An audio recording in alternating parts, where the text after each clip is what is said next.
আসসালামু আলাইকুম রহমতুল্লাহ বারকাতুহু। আমার সকল প্রিয় দেশবাসী, আমার সকল দিনী ভাই বোনেরা, যারা মুসলমান দাবিদার, যারা মানে বেশিরভাগ আচ্ছা ওইদিকে গেলাম না, বললাম না, যারা মানে মুসলমান এতটুকু ইমান তো এতটুকুই আছে, সুরে ইখলাস আর সুরে কালিমা তাইয়্যিবার উপর ইমান আছে মুসলমান বেশিরভাগ এরকমই পৃথিবীতে এখন, শুধু বাংলাদেশ না, পুরো ওয়ার্ল্ডে এরকম চলতেছে এখন।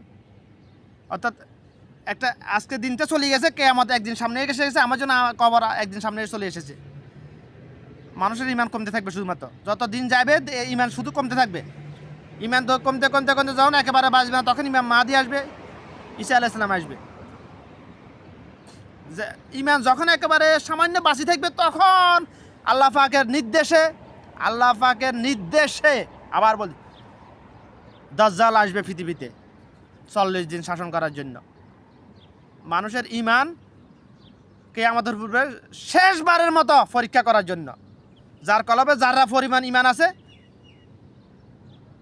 এটা পরীক্ষা করার জন্য আল্লাহ এখন তো দিতেছে এরকম আযাব। দাজ্জাল তো পৃথিবীতে অনেক মানব সুরতে মানুষের তৈরি, শয়তানের পরিচালিত হওয়া মানুষের তৈরি। দাজ্জালের অভাব না পৃথিবীতে।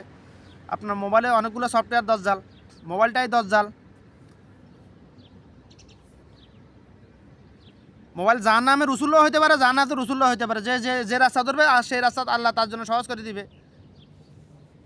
অর্থাৎ মোবাইল কোম্পানি জানে, যার হাতে মোবাইল আছে, মোবাইল কোম্পানি ভালো করে জানে, ইহুদিরা ভালো করে জানে আপনি কোন টাইপের লোক। ওরা ভালো করে জানে আপনার ব্রেন কি চিন্তা করতেছে, ওরা ভালো করে জানে আপনার কলব কি চিন্তা করতেছে, ওরা ভালো করে জানে আপনি কোন চরিত্রের লোক। ওটা ভালো, আপনার বোধ থেকে ওরা ভালো জানে। গোমর ফাঁস করে দিলাম, আপনি কোন চরিত্রের লোক, আপনার কলবে ইমান কতটুকু, এটা আপনার বোধ থেকে, আপনার মা বাবার থেকে ইহুদিরা ভালো জানে। এখন যার হাতে মোবাইল আছে, কসম আল্লাহর, প্রমাণ লাগবে কয়টা দিতে গেলে তো অনেক সময় লাগবে। আজকে কথা বলে আমি কোরবানি নিয়ে কথা বলে, খাওয়ার মৌসুম এখন আসতেছে। ওহো,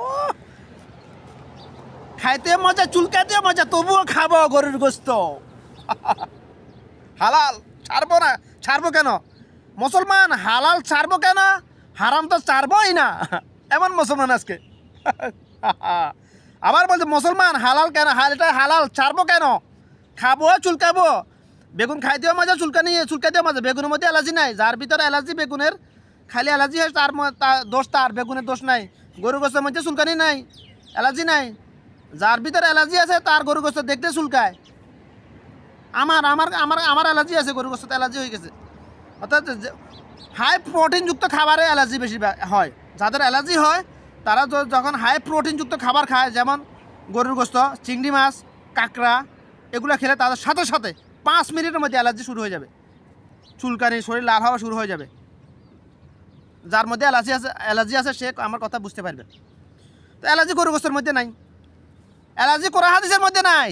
যাতে মুনাফিক, নাস্তিক, হারামখোর, লুটেরা, বাটপার, সিন্ডিকেটকারী হাতের মধ্যে অ্যালার্জি। ভাই দোষ কি? হ্যাঁ রে, ইমান, মুসলমানের ইমান। মুসলমান খাবারটা মানবো, যেটা হারাম ওটা তো একেবারে ছাড়বোই না। মুসলমান সুদ খেতে কত মজা, কেন ছাড়বো? মায়ের সাথে জানা করতে কত মজা, কেন ছাড়বো? গিবত আহারে কত মজা, কেন ছাড়বো? সফলখড়ি করতে কত মজা লাগে, কেন ছাড়বো?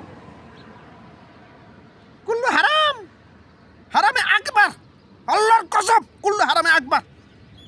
গিবত মতলব ইনতা আকাল রাহাম মাল আখুই মাল ইনতা।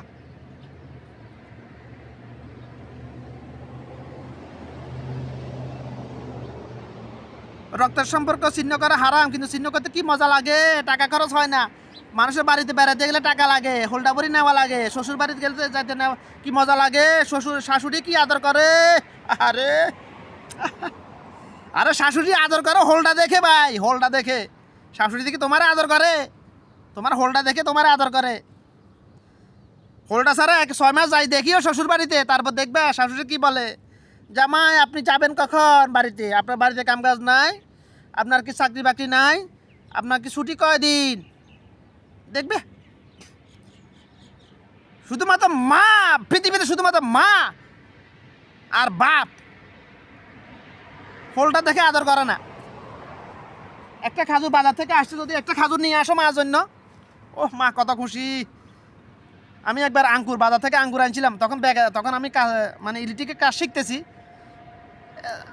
আমাদের ফাঁসে বাড়ি এক চাচা আছে, ও 10 টাকা দিয়েও আঙ্গুর বিক্রি করতো, এখনও বিক্রি করে আমাদের কাছে।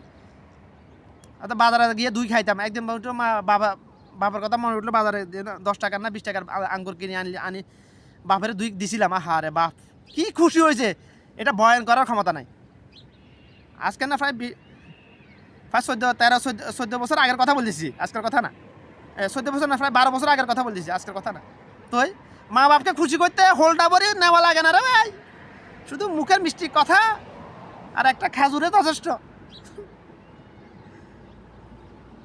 একটা 50 টাকা দামের এক দোয়া জুতাই যথেষ্ট মাকে খুশি করা।